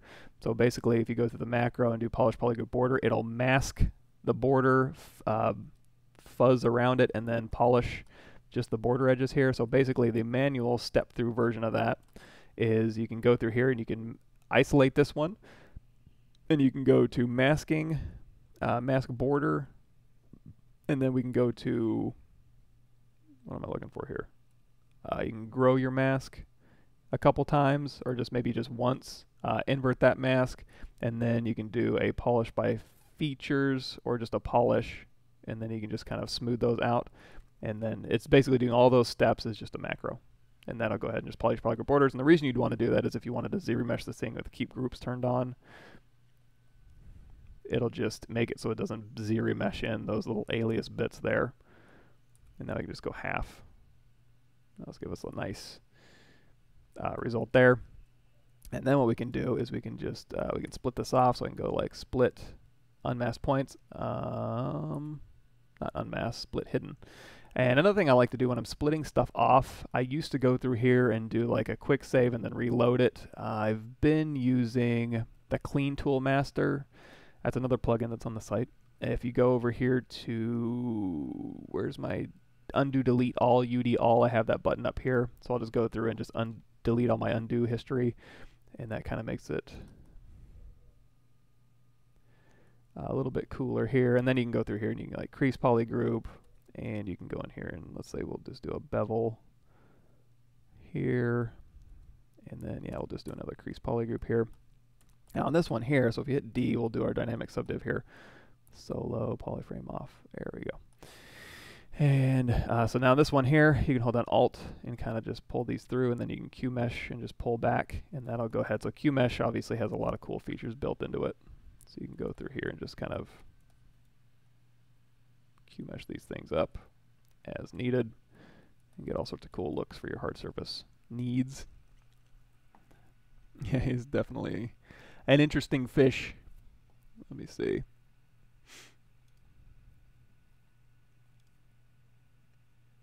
Cool. Alrighty, so kill that, kill that. Let's get back to this fish here. So we've got our fish here, and he's looking pretty cool. Let's go ahead and go here. We'll kind of play around with his overall shape. And if I want to go ahead and start modifying this one too, I can say, you know, I want to really bend this tail around. So I'm going to mask this and Control Tap to blur this mask. Those are also in your mask settings down there. But you can Control Alt and Tap and tighten the mask up. You can Control Tap and blur it out. And you can Control Drag to get rid of it. You can Control Tap out here to invert that. So a lot of different ways to kind of mask your fish around here. You can also go in here to mask lasso, and we'll go ahead and just lasso that tail out and then just blur, whoops. You can blur it out. You can also do, if you hit W and control drag on your mesh, that'll drag along the surface of your mesh and mask. You can do the same thing with transpose. So whatever one of those methods, or all of them, to kind of get your mask set through here. And now we can go through here with our deformation, and we can do a bend curve. We'll go ahead and turn symmetry off. There we go. Now this is going to follow where our gizmo is, so we're going to go ahead and just match the length of our tail here. And you know what? Let's see if we can just do a deformer. So this will be our lattice deformer here. So let's go ahead and dial in some more resolution back here. And I can hold down Control, and I can mask all these ones out. And now I can just use this deformer here to kind of isolate these areas. So I can mask these ones out now. I can scale this one up if I want to, rotate it around. Let's go ahead and Control Tap to bring everything back, and then Control Alt, and we'll just mask everything but this little area down here. So you can kind of use this as it's a lattice deformer or an FFD deformer in Max, lattice deformer in Maya under the animation menu, or the deformer in ZBrush. Now this one I'm going to make sure I do a mirror and weld, hit X, and now I can kind of go back through here and sculpt this.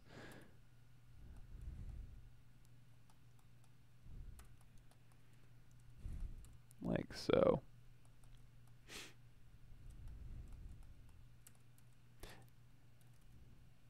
Now, I want to think, and you also go through here with your H polish. You can kind of polish these edges down here.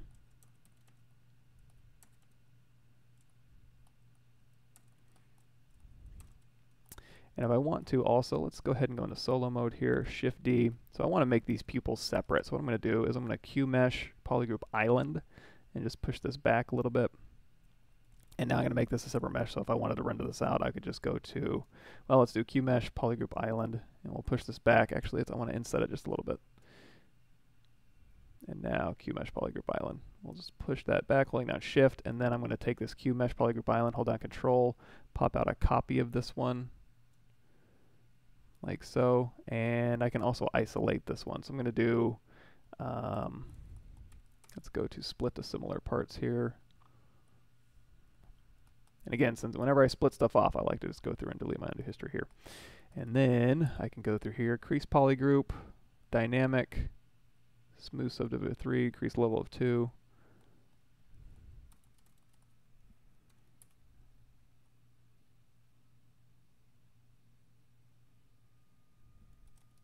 There we go. And that'll just be a separate material I can go through here. And let's clean up these teeth a little bit. Now, if you did want to say, okay, I've got my teeth concepted in, but I want to make those separate meshes now, probably the easiest way would be just grab a sphere, and we'll just kind of drag in a tooth here, and we'll kind of shape this tooth a bit. So I'm going to go in with my move brush here, like so. And if I want to make this really precise, not really precise, but more precise than just kind of clipping, what I can do is do split mask points here, and then I can go ahead and use our lasso, and we'll go ahead and delete hidden. And let's go ahead and ZRemesh this. So we'll do ZRemesh same. There we go. And now we can go here. I'm going to go to double, which for you guys will be under your display properties. Double, I just want to see the back faces of here. And now I can go through here and I can bridge edges, and I can just close these off here. Or another alternative, if you have very low res geo, is you can just go here to close concave hole, and that'll go ahead and just close those off for you. Or in fact, you can just do a geometry modified topology close holes, and now you can just go back through here really quickly and delete any edges that you don't want a little bit faster. If you want to, you can hold down Alt and tag these ones, and then just pull these out to kind of get more of our tooth shape here, and that'll just give us a little bit better tooth shape. I'll hit Control W here. Now if I just want to look at this tooth and his original concept teeth, I'm going to shoot that to the top, tap Alt, hold down Shift, shoot that one to the top, hold down Shift, and just isolate all these ones here. And now I can just put these into place here, rotate this around, use our move brush here, and now I've got a bunch of different teeth.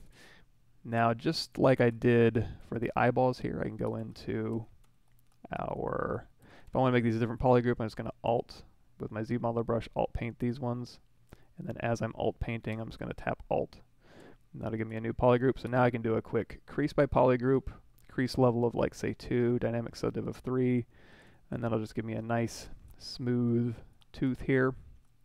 And then I can hit W, Control drag out a copy like this, and just rotate this around. If I don't want to do that, I can also just make a tooth insert mesh brush. So if I want to, I can just clone this thing off here, go grab my clone here. Let's go ahead and do a quick auto groups, polygroups, auto groups. I'm going to isolate this one, Shift A, go ahead and delete hidden. And that's going to look straight at this tooth how I want to drag it out here. I'm going to go to B, create insert mesh new, go back to our fish, and now what I can do is just drag out that tooth here, and then just kind of set that back in there. Now if I want to drag out the tooth and have it also set in my mesh a little bit, I can go in here to my depth settings. So I'll go to brush here, depth, and see how it's kind of poked out a little bit. I can just drag that in a little bit, and now when I drag it out, it's going to be a little bit more inside my mesh. You're also going to see my Z intensity is at 100, so I'm dragging my tooth out. If I think it looks a little too flat, I can also go in here, and, you know, it's cranked out at a maximum at 100, but you can also go through here to your brush modifiers, and you can say strength multiplier. You can just, if you really crank it up, it'll just make a really, really blobby tooth, but you can just crank it up, whoops, not the brush modifier, strength multiplier, like 1, 2, make it a little bit fatter. So you can use your strength multiplier to kind of dial that in. So we'll go here to our tooth again, push this back in, and we can unmask these. And now we can go through here and kind of pull these around. Now, if you want to just play with one of these teeth at a time, what you can do is you can go into your move brush here, auto masking, beep, boop, beep, and then you can turn on topological. I usually just turn my range down. You can also go hit B, M, and you can just choose move topological, which is move topological the range of 3. I tend to just go into my move brush and turn that button on. And now whichever one you click first it will only manipulate within that range, and also if they're not vert welded, it's not going to touch the other ones. Alternatively, you could also do auto groups under your polygroups menu. You'd want to do a mirror and weld, but if I do a mirror and weld now, it's going to weld these little things together, which I don't want to do. But with this one, if you turn the polygroups up to 100 and topological off, whichever polygroup you choose first, it'll go ahead and manipulate. So you can use that to your advantage as well. But we'll just make these all one polygroup, turn on topological, and now we can just kind of mush these things around.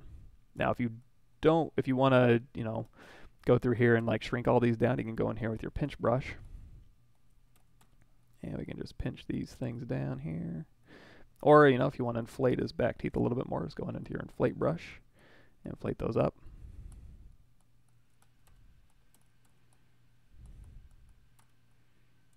Smooth them down a little bit, and smooth stronger's turned on, so I'm going to crank that intensity down just a bit.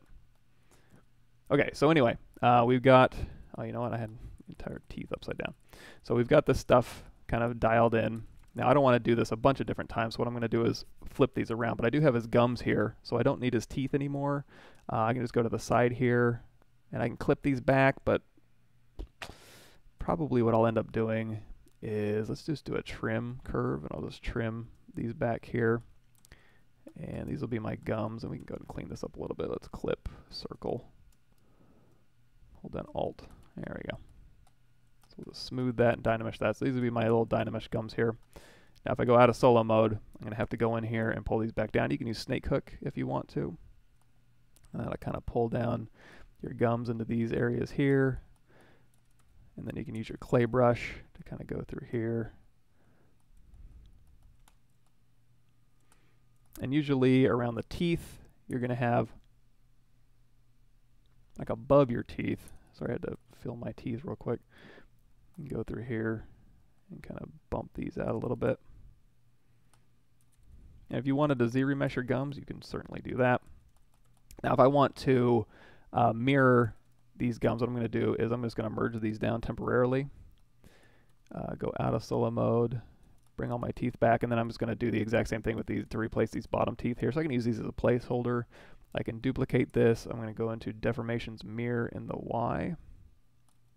Then Alt, reset this one, push it back up in here. Now if I start scaling here, it's going to scale on its local axis, so I'm going to turn X off and then reset it to the middle, turn X back on, and now I can just scale from the center here. So we're going to make these teeth a little bit smaller, push these back in, and we'll just replace these teeth here. Looks about right. So now we don't need these concept teeth anymore, so we can go ahead and delete those.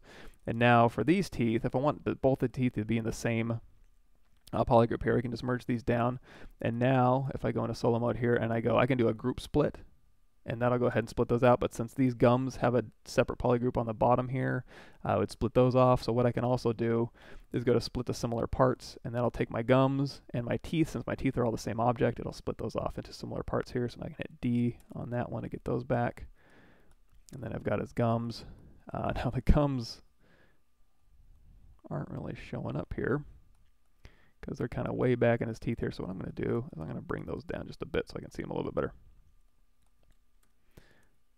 So let's see, I can go in here to mask this top one, or if I want to, I can just Control Shift, oops, and we'll just pop these ones off. So we'll do a split hidden here, and then I'll just push these down manually, and let's do a slight inflate.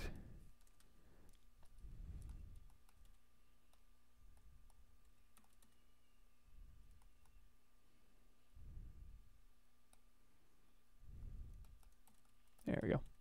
And then we got the bottom gums here, and I can go in here and I can either inflate with my inflate brush like this, or I can also go into my deformations inflate and just kind of inflate those up a little bit. But now that I got these teeth, I need to go back here, crease level of 2, smooth so div of 3. So let's do a crease level of 1. Or no crease. Will that do it? If I uncrease all, that'll work.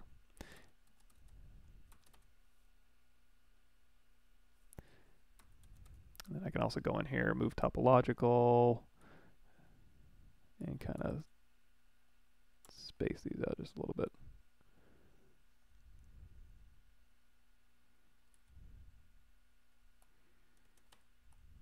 This one might be a little bit trickier. So let's do this. Let's do auto groups. I'm going to get rid of one of these teeth. It's going to look funny for a second. And then we're going to do a delete hidden. And now on this one here, I'm going to isolate these two. A little rough and tumble. I'm going to turn off X symmetry. I'm just going to push this over just to give myself a little bit of breathing room. And now when I do a mirror and weld across the X-axis there, now I can kind of pull these together. I can use my pinch brush maybe, or I can use my move brush to move those together. But yeah, moving along this midline is a little bit tricky here. Let's go ahead and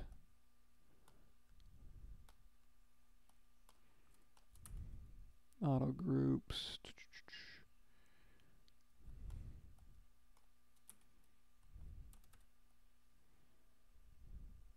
It's going to kind of really just kind of toe the line on this midline here. That'll work. And now I'm just going to use a quick inflate. Kind of inflate those back up.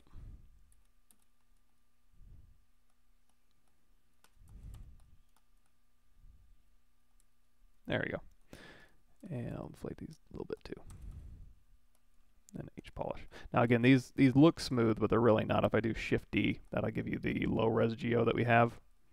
Let's go ahead and rotate these around too a little bit. And if I want to split these teeth off, which I probably do, go and isolate these ones, split hidden, and now I can kind of rotate these around. There we go.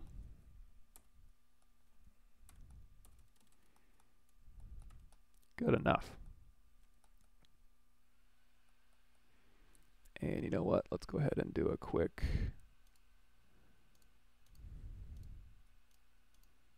Keyshot render. Get caught up.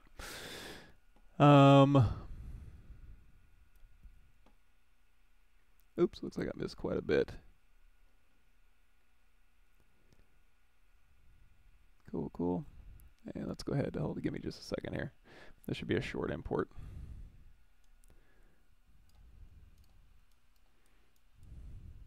Whoa, okay. ZBrush model. Let's do center and fit part. There we go. So now in this guy here, we'll go into our plastics. Orange, white, black. And for the materials here, we'll go ahead and just choose white, white, and then red, and then red.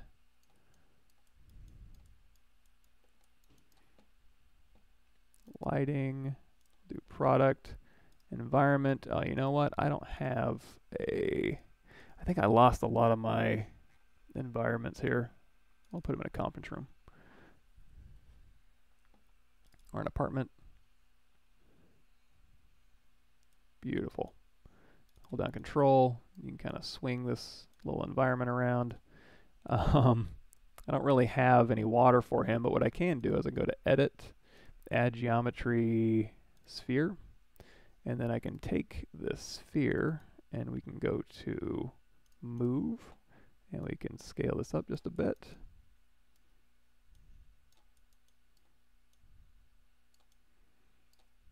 Okay, and let's go over here to our materials, and we'll do put a little water around him. There we go. So that's how he would look with water. Let me see what this one.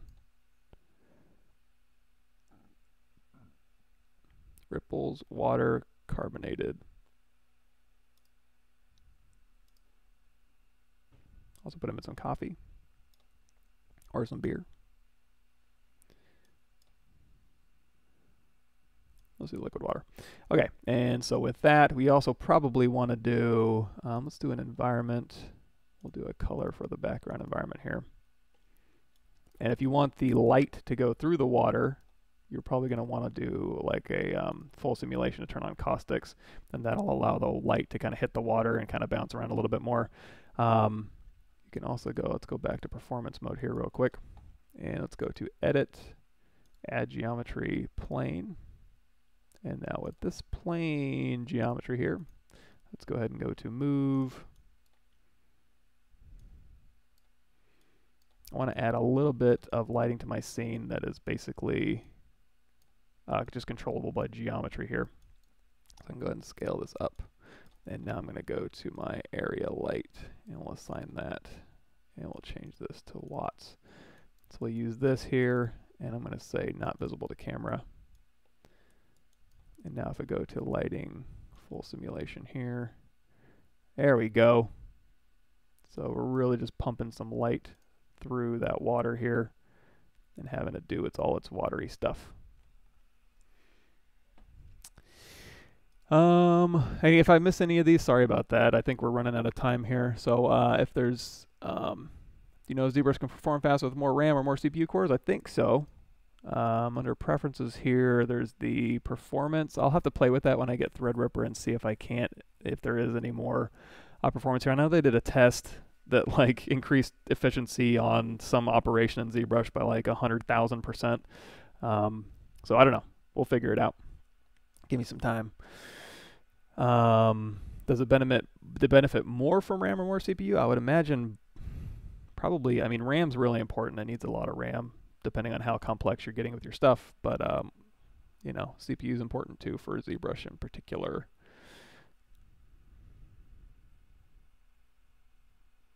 PC right now, I don't want to download ZBrush Core. In the download section is only 4.8. Where can I find ZBrush Core in the download?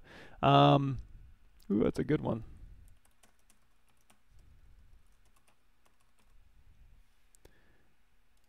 Pixelogic Download Center, ZBrush 4R8, Sculptress.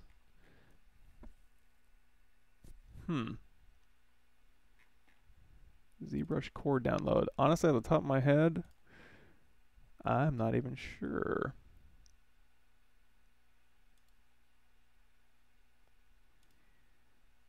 ZBrush Core, buy ZBrush Core.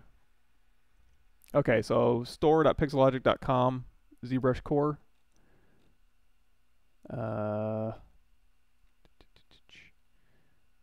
4R8, ZBrush Core, single use. I mean, that's where you buy it. I'm not sure where you would download it. I guess that's just the download that they give you in your email. How'd you get clean mask borders and polygroup them? That was just using groups loops, in the edge geometry edge loop. You can do edge loop mask border or groups loops. Is there a way to make an edge that looks around the object or something like that? Like, not off the top of my head. Disable spacebar in ZBrush. That I'm not sure. That's a good one. That'd be a good hashtag Ask ZBrush one.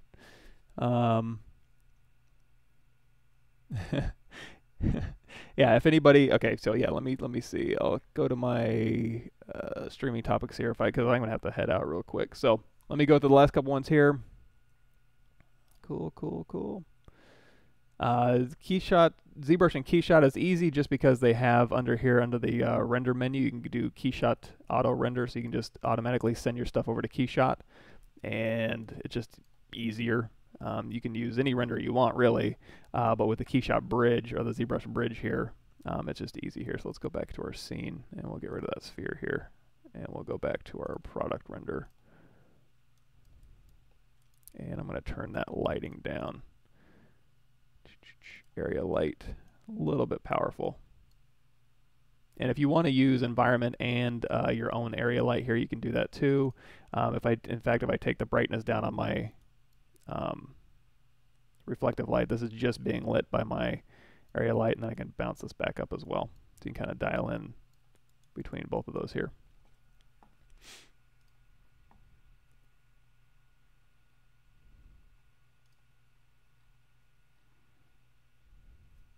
Uh-oh. It's my oh, you know what? When I'm in Keyshot, all the white kind of does that. So when I hop back into ZBrush here, it looks a little bit better. But yeah, I have to play with that filter a lot. My blue screen behind me isn't lit great. I don't have great lighting in this room, but usually while I'm in ZBrush, it's okay.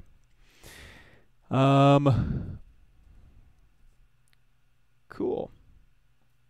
It's not wrong to go ZBrush Substance Painter Marmoset. No, you can do that too. In fact, on if you go to live stream highlights on my channel here, we do that with robots. So I start out with ZBrush, and then we go through here and use, we go from ZBrush to Painter to, and in fact, iRay in Painter is pretty good too. So we go through here and just kind of do our little, here's our Keyshot rendering, and then here's our, we go through here and just do iRay, which is also a pretty cool one here.